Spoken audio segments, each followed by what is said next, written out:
Donc, étudier le pied, c'est arriver à répondre à une question fondamentale, c'est pourquoi le pied est creux. Alors, au fur et à mesure qu'on va continuer avec le pied, vous allez voir que le pied est creux d'abord pour la disposition des os. Ok? On a vu le groupe proximal. Quels sont les os qui forment le groupe proximal? Oui. Ouais. Le talus et le calcanéum. OK. L'os du talus, pourquoi est-ce qu'on appelle ça talus? Non, c'est pas ça. C'est le contraire. Ça fait un talus, un petit monticule. Donc, l'os du talus, c'est pas l'os du talon. L'os du talon, c'est bon, le talus, il est où ça? Si on le compare, il est au-dessus. Hein? Non, il est au-dessus. Le calcaneus est en dessous. C'est passé, voilà. Tout ce schéma-là, vous voyez que le talus est au-dessus et le calcaneus est en dessous. En plus de ça, si vous regardez la vue supérieure, ça c'est la vue supérieure, vous allez voir que le talus, non seulement il est au-dessus, mais il s'oriente vers le gros orteil. Le gros orteil, c'est en dedans ou bien dehors? C'est en dedans. Tandis que le calcaneus, il va s'orienter beaucoup plus en dehors. Ça va? Donc, quel os qui s'articule avec le talus?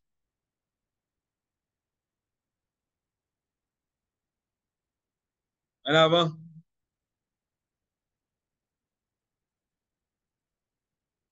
L'os naviculaire. Et quel os qui s'articule en avant avec le calcaneus? Le cuboïde. OK? Donc, pour que le talus et le calcaneus, à leur extrémité distale, donc, voici l'extrémité distale du talus, voici l'extrémité distale du calcaneus.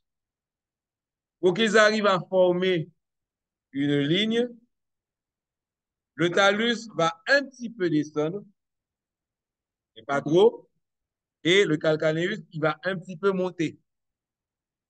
Mais toujours est-il que l'os naviculaire sera plus haut que l'os cuboïde. Donc ici, vous avez une explication avec le squelette qui explique le creux du pied. Vous avez un creux en dedans, pourquoi? Parce que l'os, les deux os qui sont en dedans, donc on va voir maintenant, c'est le talus et l'os naviculaire, ils sont au-dessus.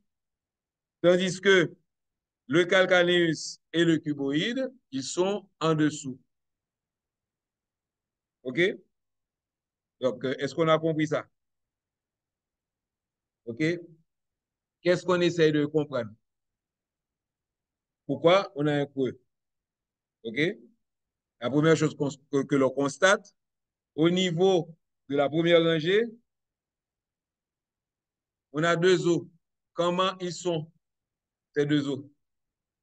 Ils sont superposés ou bien sur la même ligne? Ils sont superposés. Il y a un qui est au-dessus.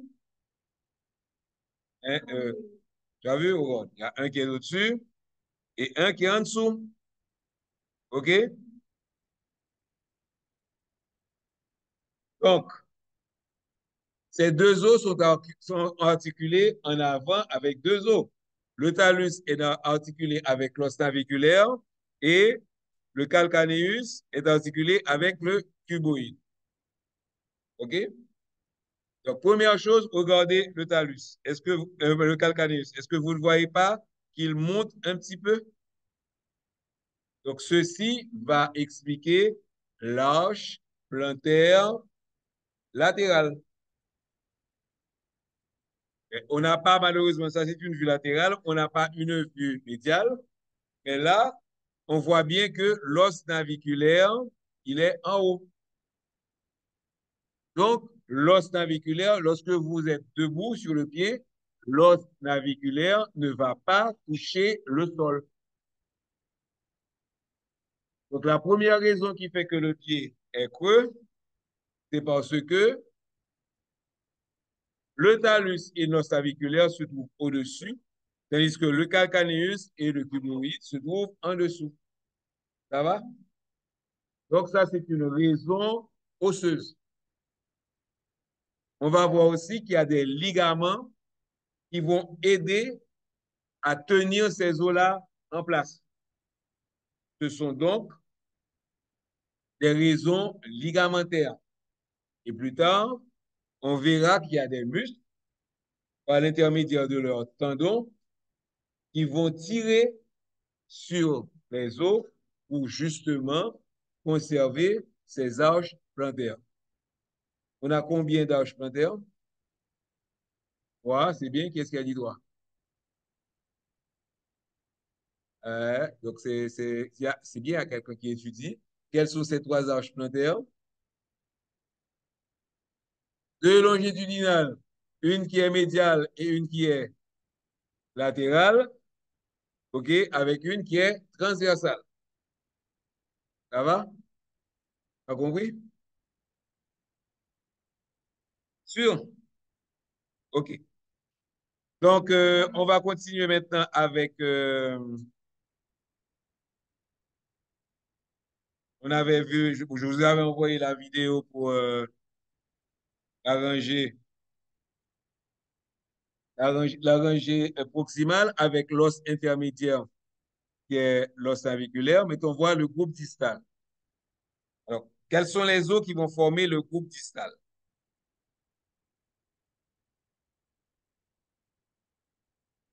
Les trois cunéiformes et le cuboïde. OK? Alors, ce qui est bien, regardez, le groupe distal, c'est pas grand-chose, hein? C'est une dizaine de lignes. Donc, de dehors en dedans, le groupe distal, nous avons les trois cuboïdes. Comment est-ce qu'on va les appeler?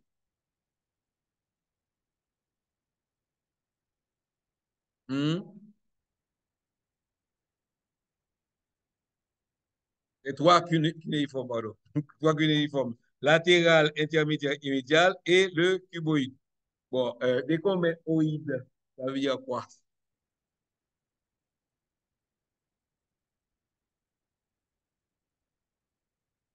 Humanoïde, ça veut dire quoi? Dès qu'on met oïde.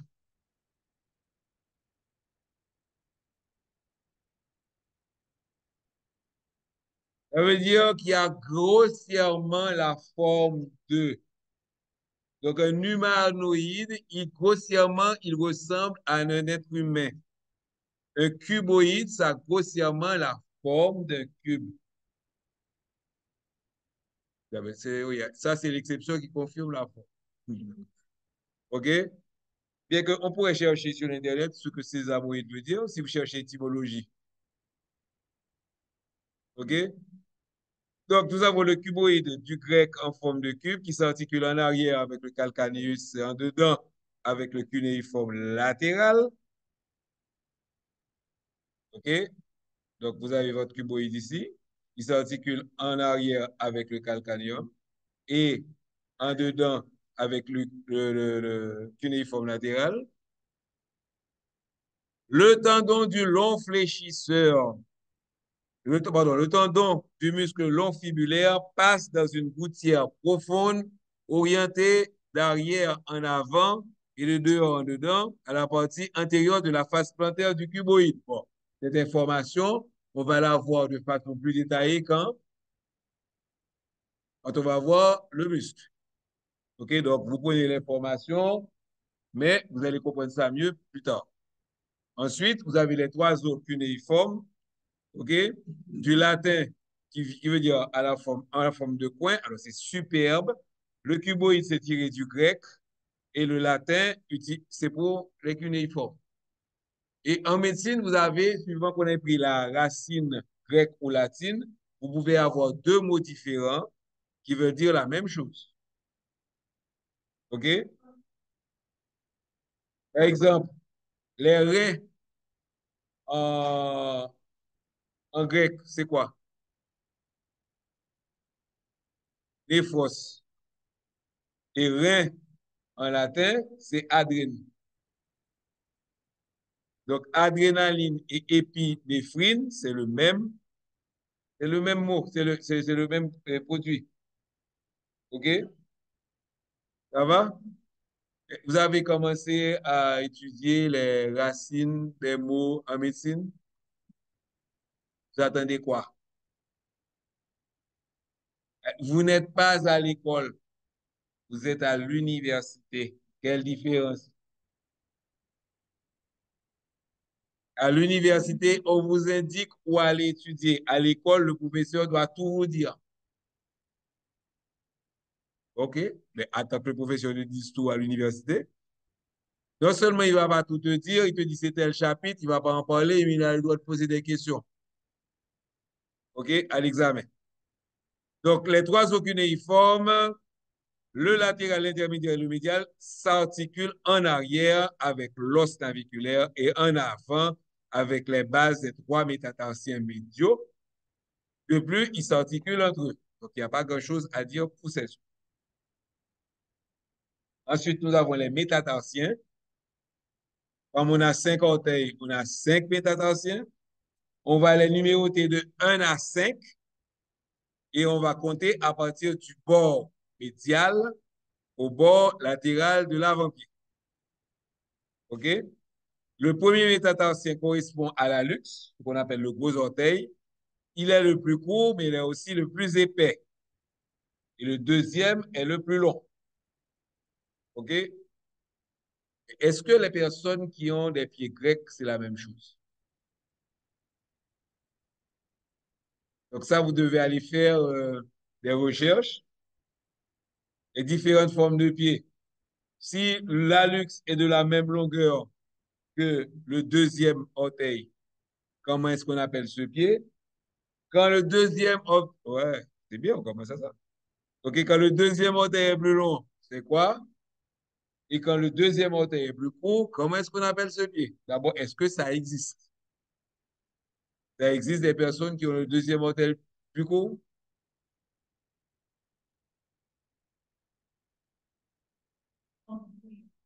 Oh, non, non, non, non, non, écoute, quand tu fais ce geste-là, c'est pas le bon doigt.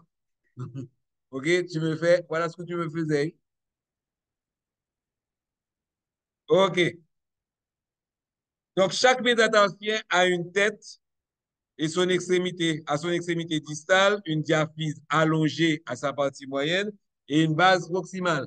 Comment on appelle ces os? Dans la classification des os, si l'os a une tête, une base et une diaphyse, un os long. Donc, l'os long, ce n'est pas un os qui est de grande taille. Quelle est la définition pour os long?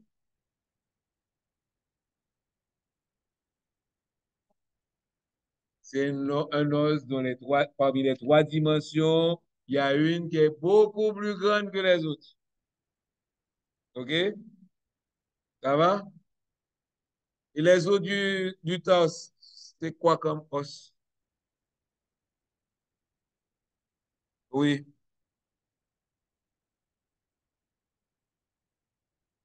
tu as déjà oublié les os du torse.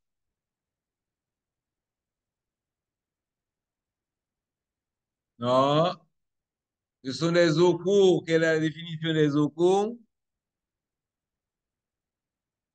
Les trois dimensions sont plus ou moins égales. OK? Et un os plat,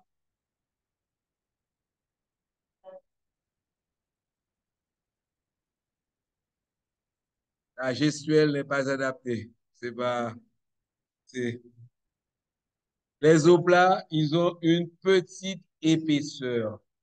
Donnez-moi un exemple d'os plat autre que l'omoplate. Le sternum, l'os iliaque. Et ce qu'on oublie toujours, les os du crâne. C'est pas parce que l'os est plat qu'il ne peut pas être courbe. OK? Ensuite, quel type d'os que nous avons? On a vu les os longs, les os plats, les os courts. Donc, il y a les os irréguliers.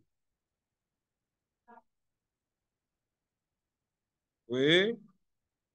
Il y a une autre catégorie que tu as oubliée. Oui, il y a une catégorie que vous avez oubliée. Les os pneumatiques. Pneumatiques. Le crâne est formé d'os plats et le reste, la base du crâne et les os de la face, ils ont des sinus. Pneuma, ça veut dire quoi? Pneuma, ça veut dire de l'air. OK? Donc, pneuma, ça a rapport avec du l'air. Donc, ce sont des os qui ont de l'air. Donc, les os de la face, ils ont des sinus. Pourquoi? Pour être plus léger.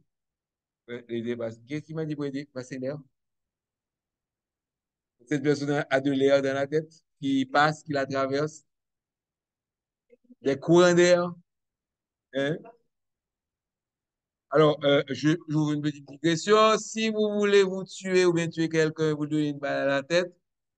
Comment donner une balle à la tête et être sûr que la personne va mourir? Parce que tout le monde, vous vous rappelez de 50 Cent?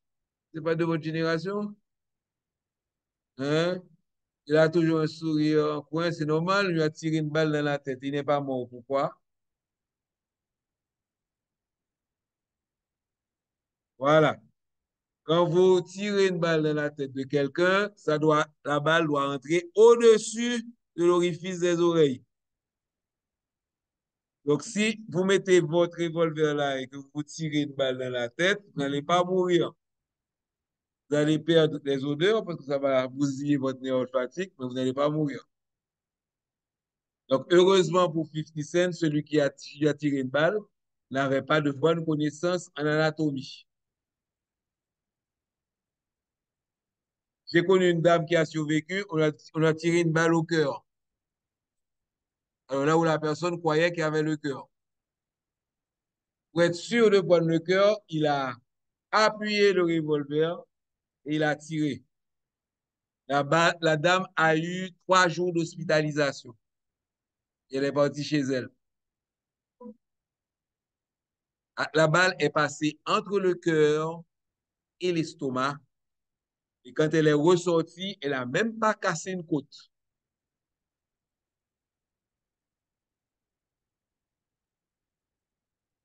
OK? Maintenant, cette dame-là avait la réputation que le pape prend balle. En fait, ce n'est pas vrai. Parce que il tire l'encre, il fait 3 jours d'hôpital, il tourne la caille. OK? Il ne savait rien de mystique. Tout simplement, le type qui lui a tiré dessus ne savait pas où était le cœur. OK? Alors, moi, ce que j'adore, on dit que le cœur, c'est sous le sein gauche. C'est valable pour les hommes seulement. Parce que pour les femmes, il faut dire sous la racine du sein gauche. OK?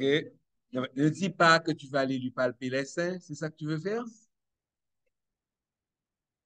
OK? Il y a une dame qui avait demandé ça à un médecin où se trouve le cœur. Il avait dit sous le sein gauche. Et on l'a retrouvé avec une balle dans la cuisse gauche.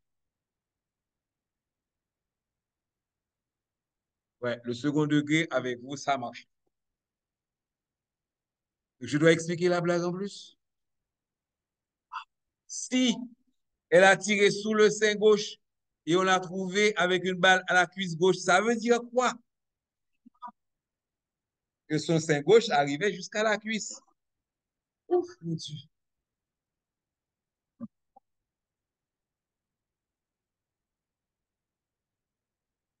N'importe quoi. Bon, allez. Donc, la tête de chaque métatarsienne s'articule avec la phalange proximale. Je suis ici. Hein? Tout le monde a vu la main? C'est un petit peu plus gros. Donc, la tête de chaque métatarsienne s'articule avec la phalange proximale de l'orteil correspondant. Et la base s'articule avec un ou plusieurs, non, on ne dit pas os, c'est en français, os, un ou plusieurs os du groupe distal du tarse. La surface plantaire de la tête du premier métatarsien s'articule aussi avec deux os sésamoïdes. Est-ce qu'on les a montrés? Je ne pense pas, on va voir. Ce sont ces deux os sésamoïdes au niveau de la base du premier métatarsien. Ah, on les a montrés. Ici, qui vont donner la stabilité lorsque vous êtes debout. OK? Et lorsque il y a un déséquilibre qui se fait au niveau de ces deux os, ça peut donner ce qu'on appelle un hallux valgus. OK? Le côté latéral de la base du cinquième métatarsien, il est palpable. OK? À une saillie proéminente en forme, formant une tubéosité où va s'insérer le tendon du muscle court fibulaire. Donc, le court fibulaire, quand il va tirer sur la base du cinquième et métatarsien, il va participer à la constitution de l'arche latérale. Ça va? Donc là, on a vu une raison musculaire. Phalange. Donc les phalanges sont les os des orteils et ça, ce sont aussi des os longs. Chaque orteil a trois phalanges qu'on va donc nommer proximale, moyenne et tibiale. Donc on ne dit plus phalange, phalangine, phalangette. OK? Bien que c'était beaucoup plus poétique que proximale, moyenne et distale. Donc, à l'exception de la luxe, qui lui-même, il fait bon à part, il n'a que deux. Donc, on va appeler ça la phalange proximale et la phalange distale. Donc, on voit ça avec le schéma. OK? D'accord.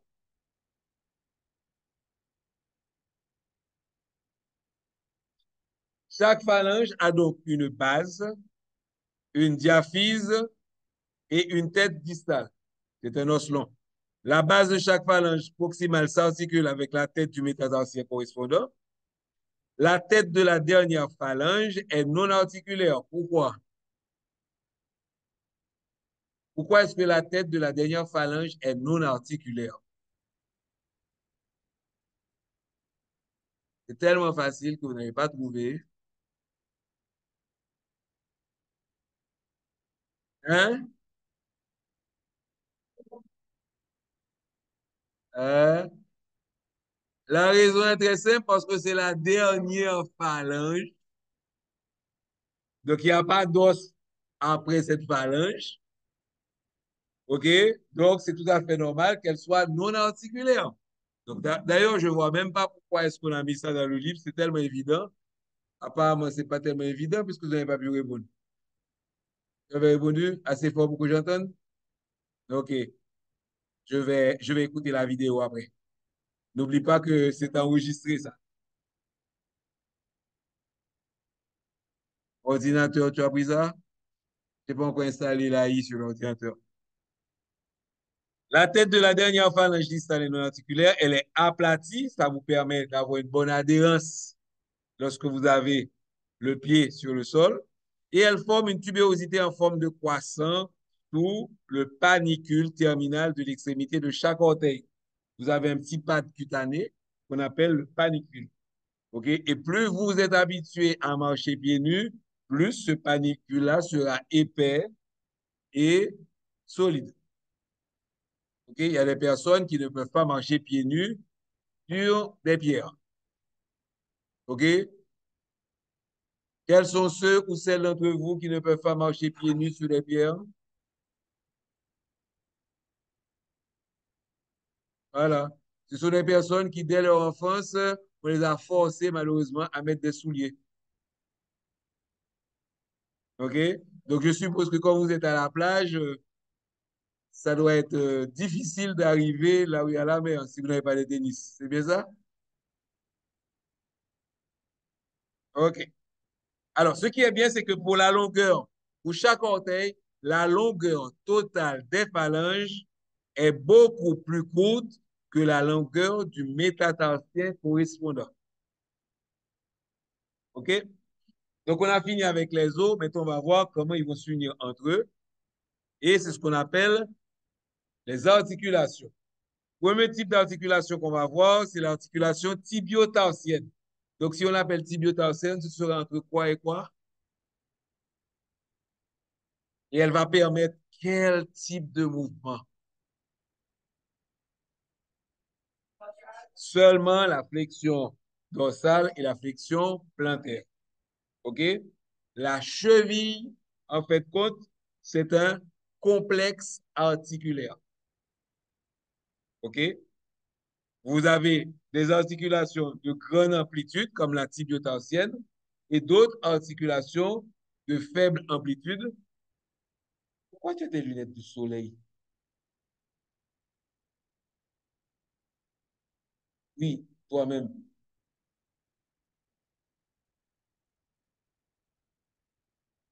OK.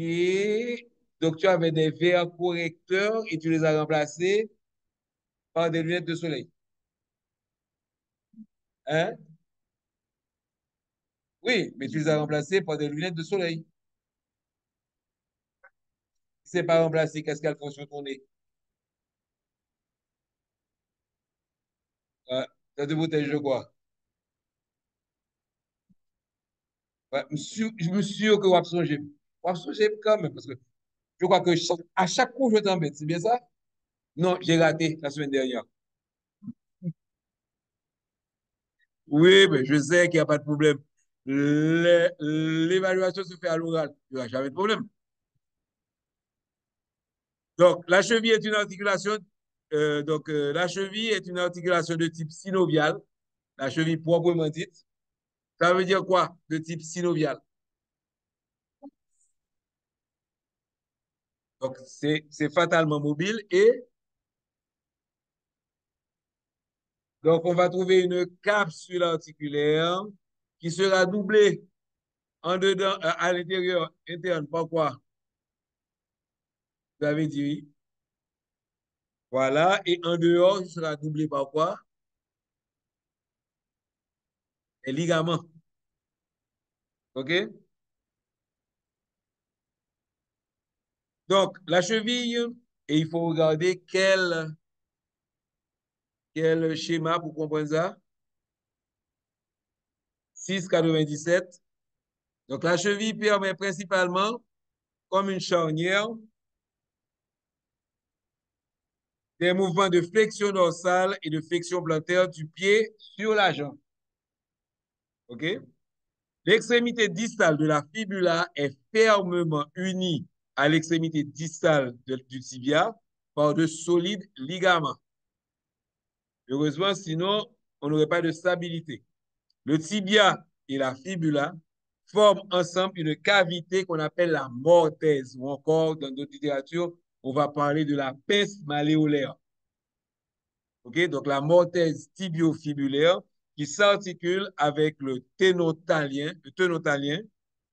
OK? C'est donc la bouclée du talus. Vive les mots compliqués en français.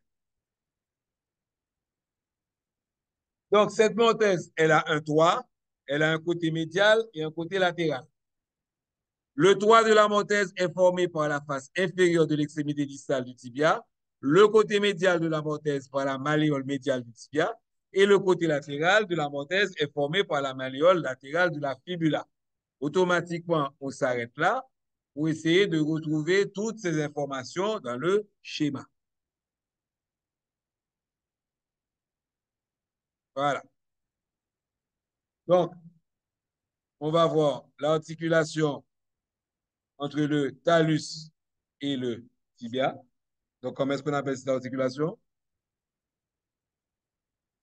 Hein?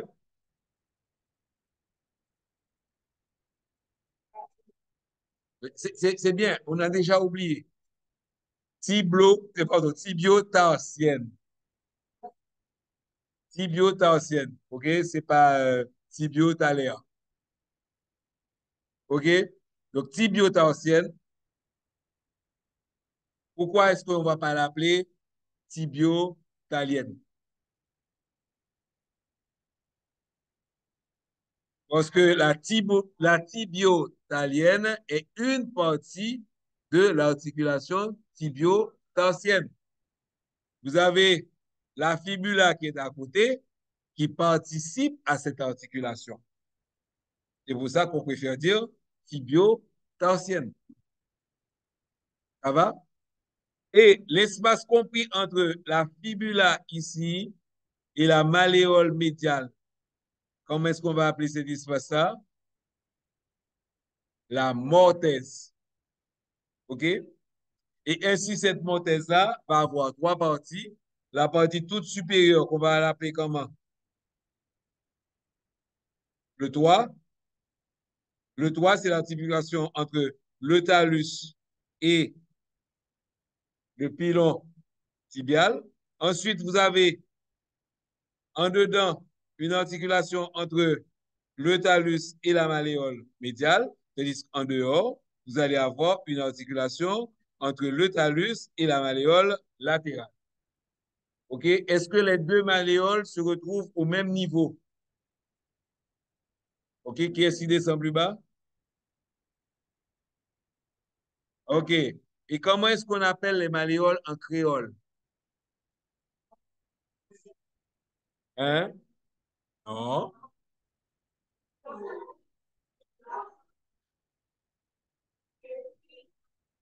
S'il vous plaît, ne montez pas trop haut. G-Pierre. OK? Donc en créole, c'est G-Pierre. Donc, fatalement, comme ce sont les surfaces articulaires, elles sont recouvertes de cartilage hyalin. C'est quoi encore un cartilage hyalin?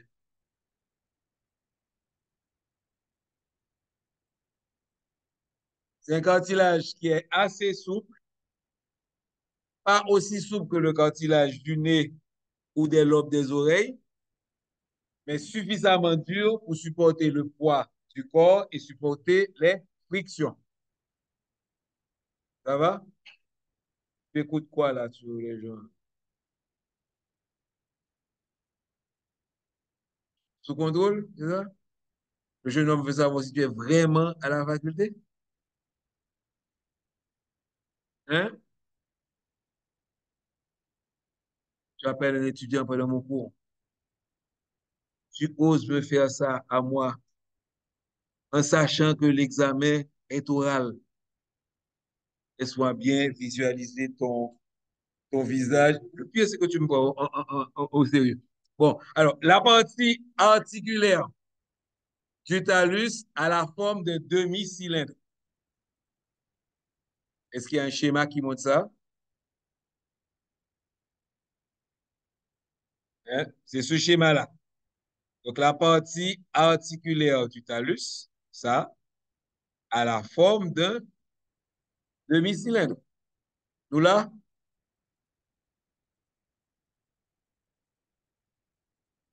Donc, présentant une face latérale et une face médiale.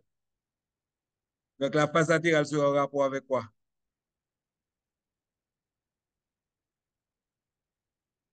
Avec la malléole latérale et la face médiale avec la malléole médiale. OK? Alors, cette partie supérieure, on appelle ça le tenotalien. OK? Et ces deux faces s'articulent avec la mortaise formée par les extrémités du tibia et de la fibula. Vue par en haut, la surface articulaire du talus est plus large en avant qu'en arrière. Il en résulte que l'articulation est plus serrée lorsque le pied est en dorsiflexion. La surface articulaire dans sa partie postérieure est plus étroite.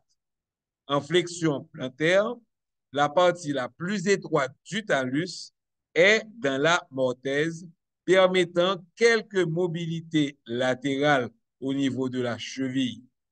L'articulation de la cheville a donc son maximum de stabilité quand le pied est en dorsiflexion. La cavité articulaire est enfermée, bon, on verra ça après. Donc, regardez là, une vue supérieure, c'est ici, OK? Qu'est-ce qui est plus large? La partie postérieure ou bien la partie antérieure? Hein? Ce qui est plus large, c'est la partie antérieure. Donc, quand le pied est en dorsiflexion, on va avoir un phénomène qu'on retrouve dans toutes les articulations du membre inférieur. C'est quoi ce phénomène? Le verrouillage. OK? Donc, si je veux appliquer ça dans l'examen de la cheville, quand est-ce que j'aurai une plus grande mobilité quand j'examine la cheville? En dorsiflexion ou bien en flexion plantaire? En flexion plantaire. OK? Donc, si vous voulez savoir s'il y a une bonne mobilité dans votre cheville, vous ne devez pas l'examiner en dorsiflexion. Ça va? OK. Donc, la cavité articulaire est formée par la membrane synoviale qui s'attache à la périphérie des surfaces articulaires et par, naturellement, est recouvert par une capsule qui recouvre la synoviale et qui est également amarrée à la périphérie osseuse de l'articulation. La cheville est stabilisée par de solides ligaments, OK, médial, qu'on appelle deltoïdes, et latéral. Et ces ligaments, ça fait la joie des orthopédistes. Pourquoi? Parce que les orthopédistes, comme tous les médecins, vivent du malheur des autres. Donc, vous pensez réellement que, d'après vous, pourquoi est-ce qu'on a tué Jésus-Christ? Il guérissait les gens gratuitement. Hein? Vous pensez réellement que si Jésus-Christ vient maintenant, les gens qui vivent de la santé ne vont pas le tuer? Hein? Une personne se casse le fémur, il va voir Jésus-Christ, et puis, oh, le fémur est arrangé. Hein? Tu vas aimer ça? Donc, avant de voir les ligaments, il y a un paragraphe avec un truc bleu. C'est quoi? Le tableau bleu. C'est un tableau qui est bleu. Hein? Je ne sais pas pourquoi, mais quand tu mets la bouteille dans ta bouche, ça me fait penser à certaines choses.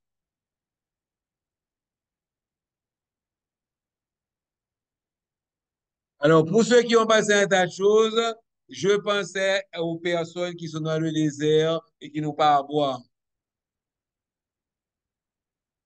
Je ne pense pas, rien qu'à voir vos sourires, je ne pense pas que vous pensiez à ça. Hein? Mhm. Donc, ça vous donne, on dit en clinique, ça vous explique pourquoi vous devez connaître ces choses en anatomie. OK? On se rappelle quel type d'anatomie que je fais avec vous, clinique ou bien médicale. Donc, tout ça que vous avez vu, c'est pour comprendre les entorses de la cheville, les fractures de la cheville et la fracture du talus et fracture à mi-pied. OK? Donc, le talus est un os particulier car son ossification apparaît initialement à partir d'un seul centre d'ossification primaire qui est situé dans le col.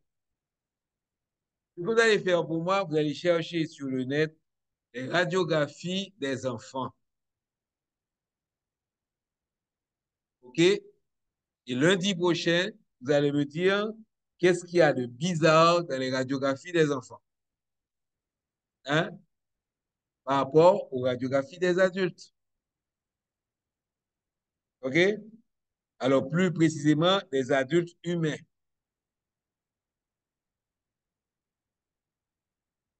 Oui, il y avait une question? Hein? Tu as été voir la radiographie? Tu as déjà vu la radiographie? Donc, regarde la radiographie d'abord et après ça,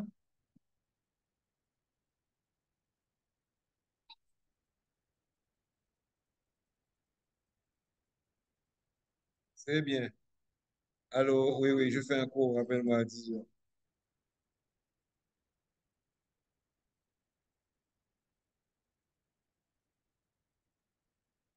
Donc, l'ossification, on verra ça de façon plus détaillée normalement à la deuxième session.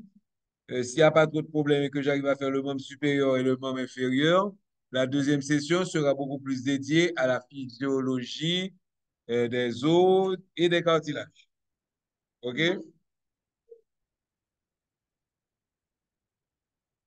Donc, la partie postérieure du talus s'ossifie tardivement après la puberté. C'est quoi encore la puberté?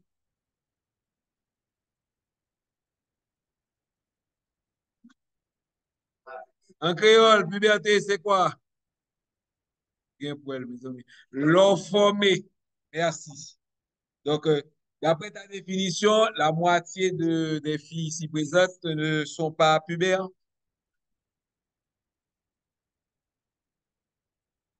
Et pourquoi vous n'avez pas vérifié? Vous ne savez pas comment faire? Ah, nous manquons d'un garçon, messieurs. OK, comment est-ce que je sais que la moitié de la classe des filles hein, le font? Tu vois, par exemple, elle, c'est sûr qu'elle le fait. Toi-même, ouais, tu te rases. Ouais? Comment j'ai fait pour savoir ça? C'est quand on était ensemble. Oups. C'est la façon dont vous réagissez. On n'a qu'à vous dire ça, vous réagissez, vous dire comment est-ce qu'il fait pour savoir ça. Mais je le sais parce que tu viens de me le dire. De toute façon, vous êtes toujours esclave des effets de mode. Bon, on va essayer de descendre plus bas parce qu'on était au niveau du talus. Hein? Donc, la puberté, c'est lorsque vous allez avoir la possibilité de tomber enceinte pour les hommes et pour les femmes, pardon, et pour les hommes. Non, mais écoute, maintenant, j'ai des problèmes. Je vous ai déjà parlé du tampon pour hommes. Je crois que c'est les Pays-Bas qui ont inventé des tampons pour hommes.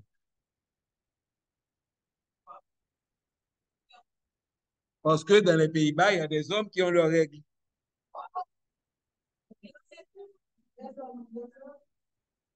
Non, non, parce que maintenant, c'est ce que tu as dans la tête qui détermine ton sexe.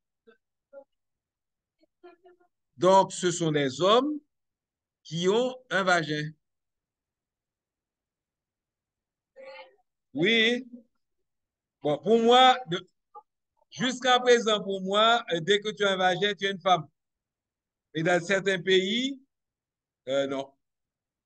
Donc, ces hommes-là avaient un problème parce que quand ils avaient leurs règles, ils devaient aller prendre leur tampon chez les femmes. Et ils trouvaient que c'était pas valorisant, on ne respectait pas leurs droits. Tu imagines?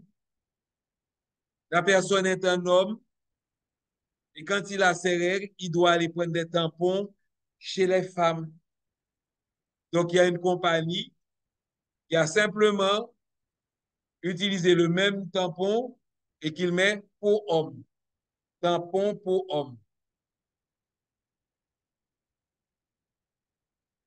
Hein? Non, c'est pas question de c'est l'argent. Ça arrive dans les pays où on mange bien. Tu vois?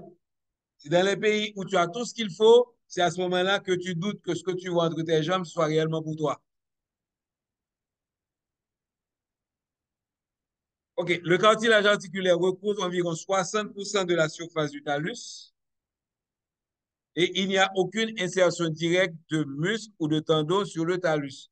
Or, la plupart du temps, ce sont les muscles qui nourrissent les os. Donc, un des problèmes des fractures du talus est la vascularisation précaire du talus. Parce qu'il n'y a pas de muscle qui entoure l'os.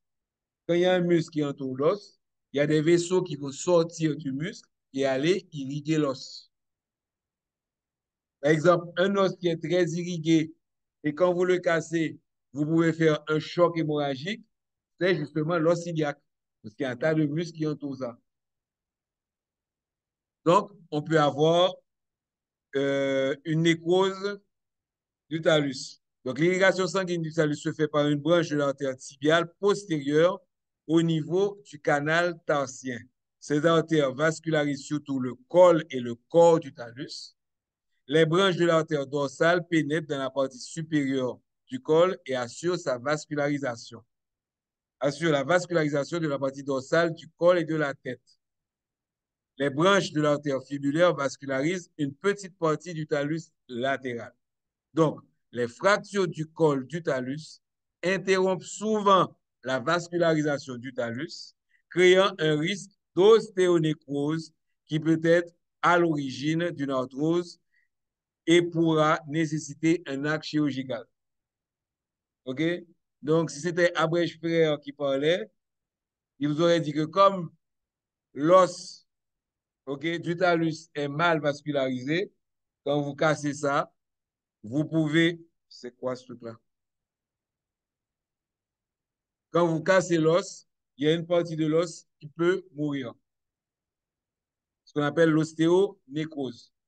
Donc, dans ostéonécrose, vous voyez quoi? Nécrose et ostéo. OK? Ça va? Maintenant, fracture à mi-pied, les fractures au milieu du pied ne sont pas fréquentes, malheureusement pour moi, je fais du fric. Elles sont dues à la chute du poids sur le pied ou à l'écrasement du pied par un véhicule. OK? Donc, pour avoir la chance d'avoir une fracture à mi-pied, OK, vous devez sortir d'un lieu assez haut et vous réceptionner sur les pieds, ou encore attendre qu'une voiture d'un certain poids vous passe sur le pied. Malgré tout, lorsque la voiture passe sur le pied, et le plus souvent, les os ne se cassent pas, mais par contre, la peau se décolle. On a ce qu'on appelle un dégantement. OK? Et la personne va perdre toute sa peau, va avoir une nécrose. Et c'est comme qui dirait, la peau devient gant et ça s'en va. OK? Moi, j'ai vu les dégantements, mais je n'ai pas vu de fracture de mi-pied due à un véhicule qui passe dessus. Vous savez, l'un des problèmes de la crise d'Haïti, parce qu'on fait une statistique, à l'hôpital général, il y a très peu de fractures. Hein? Bon, il y a très peu de plaies par balle aussi. Parce que maintenant, quand il blesse quelqu'un, il le tue. Et deuxièmement, les gens ne vont plus à la plage. Les gens ne jouent plus au football. Ils ne montent plus les bicyclettes. Donc, les gens ne tombent plus. Vous imaginez, avant, vous aviez un camion qui transportait un tas de personnes.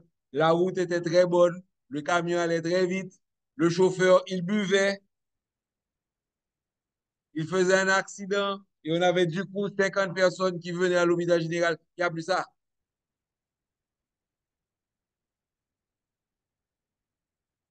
Donc, la situation, c'est vraiment pas bon pour les orthopédistes. Hein? Hein? Non, mais avant, j'avais toujours des gens, par exemple, les jeunes de votre âge, quand vous allez en décembre, quand vous allez à la plage, vous pensez toujours que vous pouvez boire et conduire. Très bon pour moi. Hein? Vous savez, c'est quoi le syndrome du tableau de bord? C'est quand votre genou va frapper sur le tableau de bord en anglais, alors c'est devenu créole maintenant, c'est dash machine. Là. OK? Donc, lorsque ça frappe sur le tableau de bord, c'est magnifique. Soit vous cassez la patella, soit vous cassez votre fémur, soit vous luxez votre hanche. Non, mais il y a des véhicules qui sont des industries du syndrome du tableau de bord. OK, non, les camionnettes, c'est latéral. Les bus, vous êtes déjà rentré dans un bus, pas les nouveaux bus climatisés, non? Les anciens bus. Non, voilà, ceux qui étaient en bois. Vous avez déjà eu la chance de rentrer dans ces bus? OK, ils sont en bois. Les vitres, OK, les fenêtres sont faites en vitre. Normalement, dans une voiture, les fenêtres, c'est pas fait en vitre. Comme ça, quand ça s'éclate, ça ne vous coupe pas. Là, vous avez des fenêtres en vitre réellement, ça coupe les mains, ça coupe tout. Magnifique. Et pour rentabiliser le bus, on laissait très peu d'espace pour mettre, pour que la personne puisse s'asseoir. Il n'y a que, ouais, Luna, c'est vrai. Il n'y a que Luna avec elle. Là, vous allez être à l'aise dans ce bus-là. Toutes les autres personnes, elles ont les genoux qui sont collés sur le dossier du banc qui est en avant. Donc, lorsque ce bus a fait un accident, il y a au moins 4 ou 5 fractures du fémur. La manne de l'orthopédiste, quoi, mon cher. Et en plus, avec la situation maintenant, les malades, ils ne peuvent pas payer. Donc, j'attends avec impatience que la situation s'arrange pour que je puisse recommencer à vivre. Hein? Là, je ne peux même pas changer mon véhicule. Il y avait un problème de transmission, le mécanicien a arrangé mon véhicule, je ne peux pas dépasser le 30 à l'heure. Grave. Il ne peut pas faire coller sur notre machine. Bon. On va voir. Donc, nous avons deux ligaments, un en dedans et un en dehors. On va commencer par le ligament médial. Pour avoir une petite idée, on vous donne la figure 6,18, pardon, 6,98. Donc, quand vous regardez la figure 6,98, qu'est-ce que vous pouvez dire du ligament médial de la cheville? Hein? Qu'est-ce qui saute aux yeux? Il a beaucoup de parties. Ouais, ouais, vous avez la partie tibio-calcanéenne, la partie tibio-naviculaire, la partie antérieure tibio-talaire, OK? La partie postérieure tibio-talaire, OK? Et tout ça, c'est le ligament médial de la cheville. Donc, pour bien comprendre le schéma, il faut comprendre ce qu'on a écrit sur ce ligament. Le ligament médial ou ligament deltoïde. Donc, deltoïde, ça veut dire quoi? Forme triangulaire. OK? Est large et solide. Il a la forme triangulaire, donc deltoïde. Son sommet est amarré au-dessus de la malléole médiale. OK? Attends. OK. Là, on le voit bien.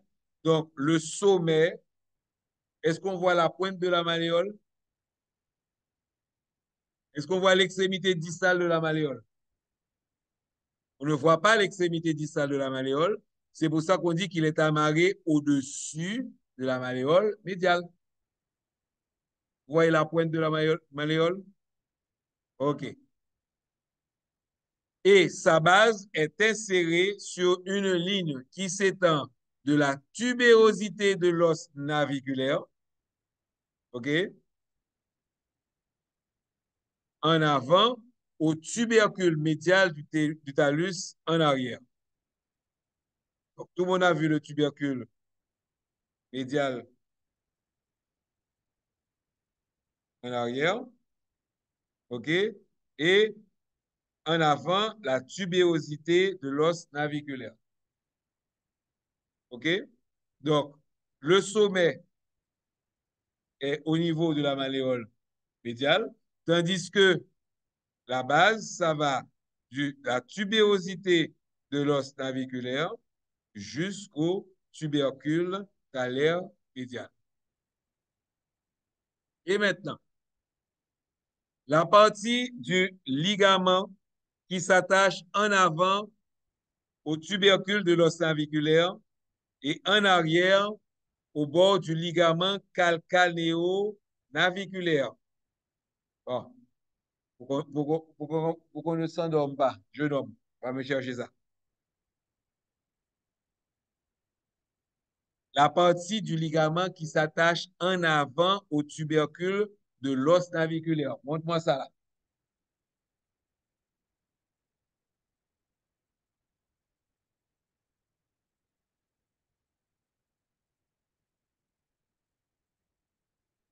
Bien sûr. De la tubérosité. Tubercule et tubérosité, c'est la même chose. Oui, c'est la même chose. Hmm? C'est là. OK? On a bien mis. Donc, la partie, merci, tu peux aller t'asseoir. Donc, qui s'attache en avant du tubercule de l'os naviculaire et en arrière au bord.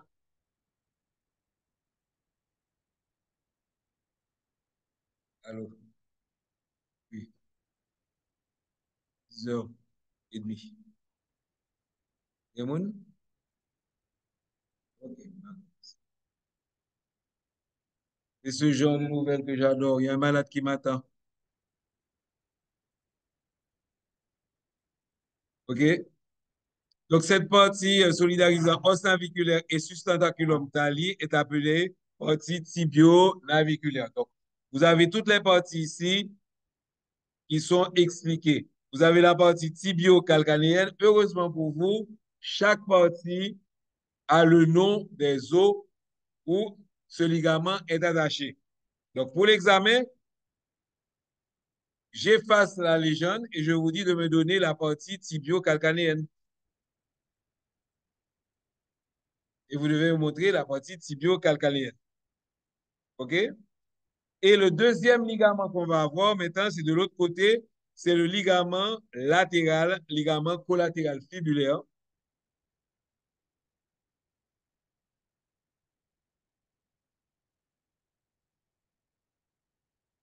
Wow. Vous avez vu la différence? Il est plus gros ou bien plus petit que l'autre. Alors, qui est-ce qui peut m'expliquer ça? Bon appétit. Qui est-ce qui peut m'expliquer ça? Pourquoi est-ce que le ligament deltoïde est plus épais et plus large que le ligament collatéral fibulaire?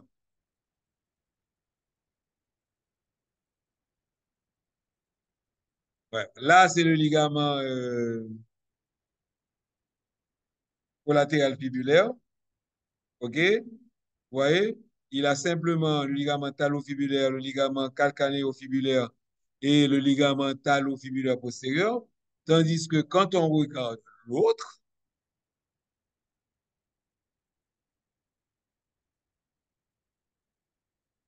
il a tout ça.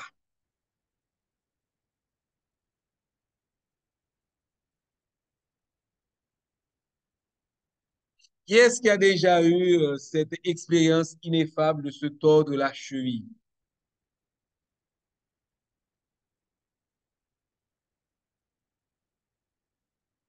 Hmm.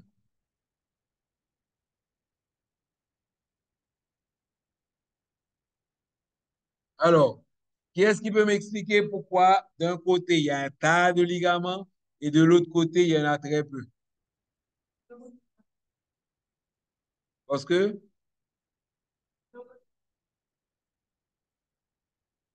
c'est exactement ça. La malléole, bravo, la malléole fibulaire descend plus bas. Tu te rappelles? Donc, ça va donner à la cheville une stabilité osseuse. Tandis que la malléole médiale étant plus haute, cette stabilité doit être forcément ligamentaire. Quelle est cette articulation qui a beaucoup de ligaments? Le genou. Pourquoi? Voilà. Vous vous rappelez, pour l'articulation de la hanche, il y avait combien de ligaments? Trois seulement. parce que les surfaces concordaient et elles s'emboîtaient l'une dans l'autre. Ça va? Donc, maintenant, au niveau de la cheville, vous avez des déviations en valgus et des déviations en varus. Ça veut dire quoi? OK?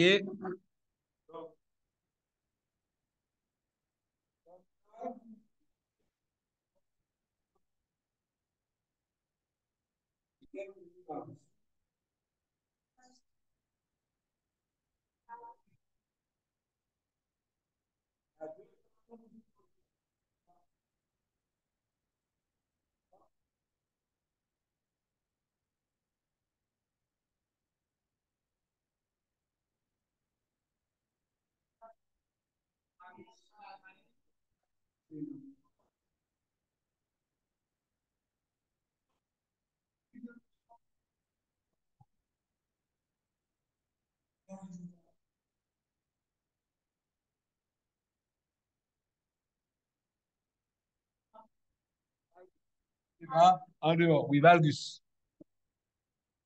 Et quel ligament qui sera arraché?